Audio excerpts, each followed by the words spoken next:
नमस्कार विद्यार्थी मित्रांनो, माझ्या YouTube चॅनलमध्ये मी तुमचं सहर्ष स्वागत करीत आहे. तर तुमच्यासाठी एका महत्त्वपूर्ण विषयावरती व्हिडिओ घेऊन आलो आहे, तो म्हणजे महाराष्ट्र शासनाच्या राज्य उत्पादन शुल्क विभागामध्ये जी भरती प्रक्रिया सुरू आहे, तर त्याचा 13 तारखेला विचारलेल्या सगळ्या शिफ्टचे प्रश्न याच्या संदर्भात मी काय केलं आहे, की तुम्हाला हा व्हिडिओ घेऊन आला आहे. याच्यामध्ये तुम्हाला जास्तीत जास्त प्रश्न मी काय केले कव्हर केलेले आहे. तर बघून घेऊ प्रश्न आता. पहिला प्रश्न होता सातपुडा पर्वत रांगा कोणत्या भागात आहेत? तर महाराष्ट्राच्या या ज्या रांगा आहेत, सातपुडा पर्वतरांगा ज्या आहेत त्या उत्तर महाराष्ट्रात आहेत, ते उत्तर साईडला आहे. त्याच्यानंतर दुसरा प्रश्न होता की बॉम्बे प्रेसिडेन्सी असोसिएशनचे सदस्य कोण होते?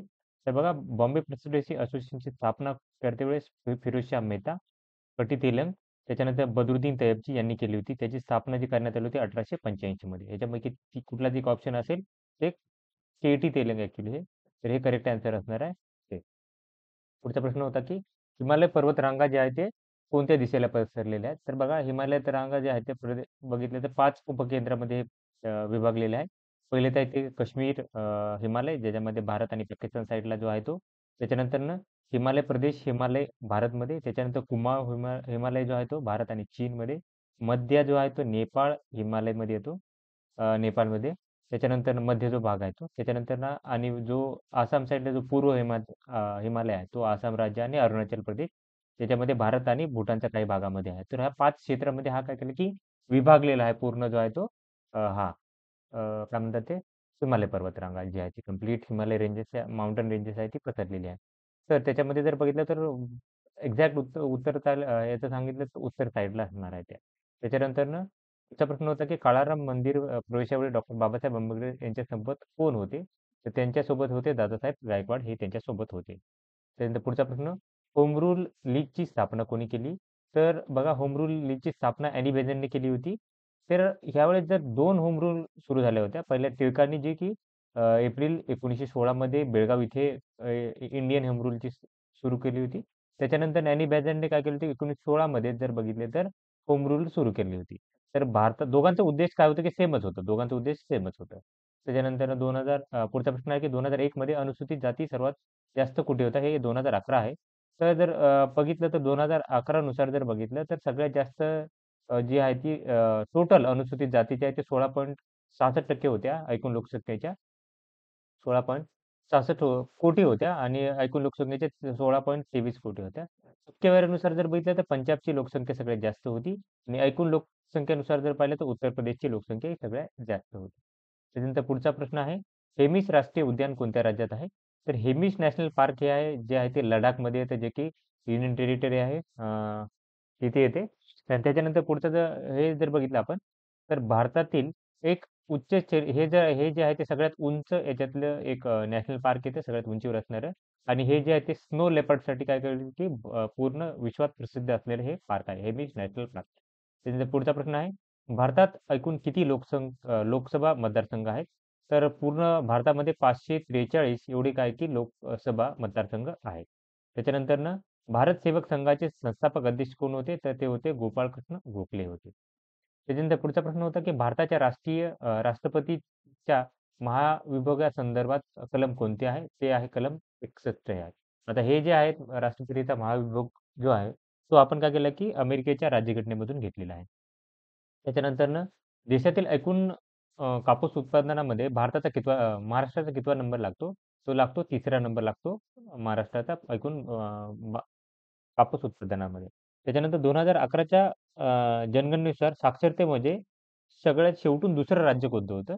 तर बघा, सगळ्यात कमी जी साक्षरता होती ती होती बिहारची 61.68%. त्याच्यानंतर बघितलं तर ती होती अरुणाचल प्रदेश 65.38. त्याच्यानंतर राजस्थान 66.11. त्याच्यानंतर झारखंड 66.41 आणि आंध्र प्रदेश 67.02. सगळ्यात कमी विचारली आहे ती आहे 61.38, म्हणजे सेकंड विचारली आहे ती आहे अरुणाचल प्रदेश. पुढे जाऊयात. खालीलपैकी राज्यपाल पदासंदर्भात कलम कोणते आहे असं विचारलं होतं. तर बघा, प्रत्येक राज्यासाठी एक राज्यपाल असायला पाहिजे. कमीत कमी एक राज्यपाल असायला पाहिजे. ते जे आहे ते अनुच्छेद आहे, म्हणजे आर्टिकल आहे 153 असणार आहे. आता कधी-कधी राज्यपाल जर पाहिलं तर राज्यपालाकडे कमीत कमी एक राज्य असेल, त्यापेक्षा जास्तही राज्य त्यांच्याकडे दिले जाऊ शकतात. अतिरिक्त कार्यभार त्याच्याकडे दिला जाऊ शकतो. त्याच्यानंतर पुढचा प्रश्न आहे, पुढचं जे कलम आहे ते आहे की ते जे असतात ते त्यांच्याकडे एक्झिक्युटिव्ह जे पॉवर आहेत, म्हणजे कार्यकारी अधिकार जे असतात ते दिलेले आहेत कलम 154 अंतर्गत. त्याच्यानंतर डिप्रेस क्लास मिशनची स्थापना कोणी केली होती? तर बघा डिप्रेस क्लास मिशनची स्थापना वीरा शिंदे यांनी केली होती, म्हणजे विठ्ठल रामजी शिंदे यांनी केली होती. त्याच्यानंतर पुढचा प्रश्न आहे, नांदूर मध्यमेश्वर अभयारण्य कोणत्या जिल्ह्यात आहे? ते आहे नाशिक जिल्ह्यामध्ये. त्याच्यानंतर पुढचा प्रश्न आहे, व्हॉलंटरी अवॉर्ड म्हणजे शौर्य पुरस्कार प्राप्त करणारी पहिली महिला विंग कमांडर कोण आहे असं विचारलं होतं. तर ते जे आहे ते दीपिका मिश्रा हे आहेत, ज्यांनी काय केलं होतं की पहिल्या विंग कमांडर आहेत, ज्यांनी काय केलं होतं की शौर्य पुरस्कार म्हणजे गॅलेंटरी अवॉर्ड त्यांना भेटला होता. मालदीवचे सध्याचे राष्ट्रपती कोण आहेत? ते आहेत मोहम्मद मोइझू हे आहेत. पुढचा प्रश्न आहे की 2023 मध्ये एअर मार्शल कोण आहेत? ते आहेत एअर मार्शल मकरंद रानडे हे आहेत महासंचालकपदी हे असणार.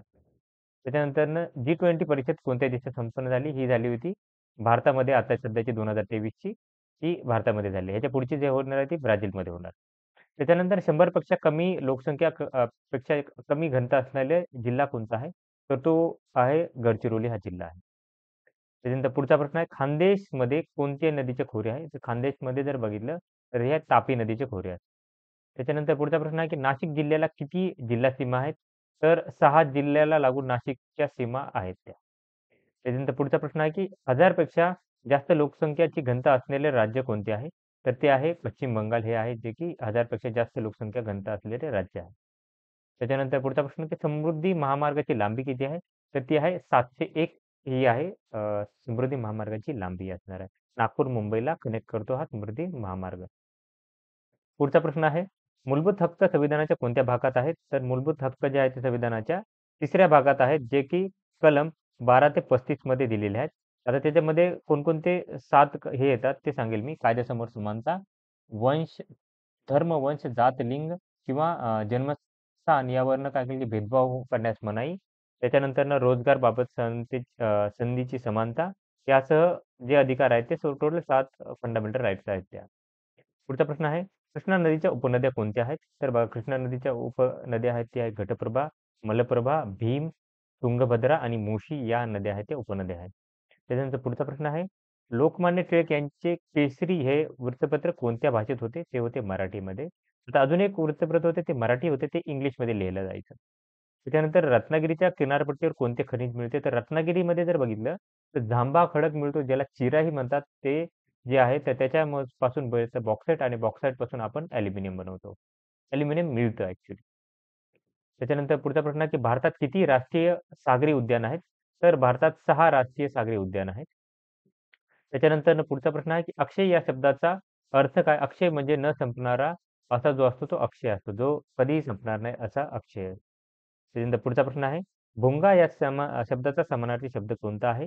तर भुंगाचा शब्द आहे भ्रमर. त्याच्यानंतर पुढचा प्रश्न आहे की पेप्सिन हे कोणाकडून दिले जाते? पेप्सिन हे विकर एन्झाईम कोणाकडून दिले जाते? तर पेप्सिन हे पोटामध्ये विशेषतः काय करते, पोटाच्या आतल्या बाजूस एक आवरण असलेल्या म्हणजे म्युकस आवरणात काय होतं की तयार होतं.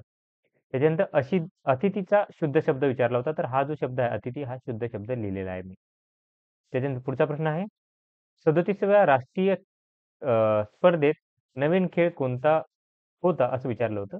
तर हे ज्या स्पर्धा होतात दरवर्षी होतात. तर यावर्षी जे झालं होतं ते 26 ऑक्टोबर 2023 रोजी झालं होतं. याचं उद्घाटन जे की गोव्यामध्ये करण्यात आलं होतं, आणि याचं उद्घाटन श्री आपले पंतप्रधान श्री नरेंद्र मोदी यांनी घेतलं होतं.